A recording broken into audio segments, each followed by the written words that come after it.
ఒక్కొక్క చాప్టర్‌ని డీకోడ్ చేద్దాం. ముందుగా సిక్స్త్ చాప్టర్ చూడండి సార్. మనకు ఒక్కసారి సిక్స్త్ చాప్టర్ చూస్తే ఇక్కడ meaning, nature and scope of public administration అంటే ఇదొక 1, 2, 3 పబ్లిక్ అడ్మినిస్ట్రేషన్ యొక్క అసలు పబ్లిక్ అడ్మినిస్ట్రేషన్ యొక్క ఎవల్యూషన్. ఈ ఎవల్యూషన్‌లో దాని యొక్క మీనింగ్ ఏంటి?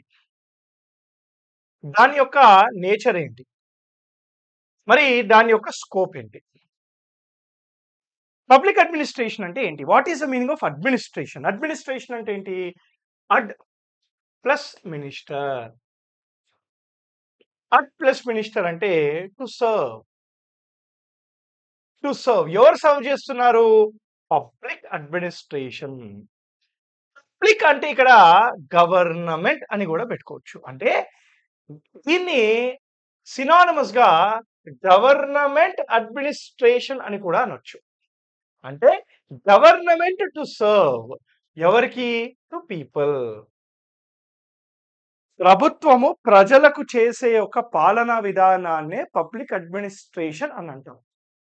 బ్యూరోక్రసీ ఐఏఎస్ అధికారులందరూ కూడా చేసే పనే పబ్లిక్ అడ్మినిస్ట్రేషన్ అని చెప్పుకుంటాం మనం. దీంట్లో అసలు పబ్లిక్ అడ్మినిస్ట్రేషన్ అనేది it is not a separate discipline.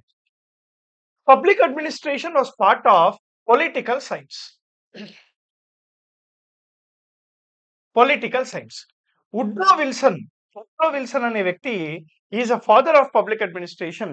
ఈ వుడ్రో విల్సన్ అనే వ్యక్తి లేదు political science public administration different అని చెప్పి ఒక పేపర్ సబ్మిట్ చేసినప్పుడు పబ్లిక్ అడ్మినిస్ట్రేషన్ అనేది సెపరేట్ డిసిప్లిన్ గా తీసుకొని రావడం జరిగింది. 1989లో పబ్లిక్ అడ్మినిస్ట్రేషన్ అనేది కొత్త ఆప్షనల్ సబ్జెక్ట్ గా కూడా యూపీఎస్సీలో ఇంట్రడ్యూస్ చేశారు. అప్పటి వరకు పబ్లిక్ అడ్మినిస్ట్రేషన్ అనే ఆప్షన్ కూడా లేదు. పొలిటికల్ సైన్స్ లోనే ఉంటుంది. అంటే పొలిటికల్ సైన్స్ ఫాదర్ అయితే ఇది బేటా అన్నమాట. డాటరో సన్నో. Public administration is nothing but it is a child of the political science. Political science deals with politics. Public administration deals with administration.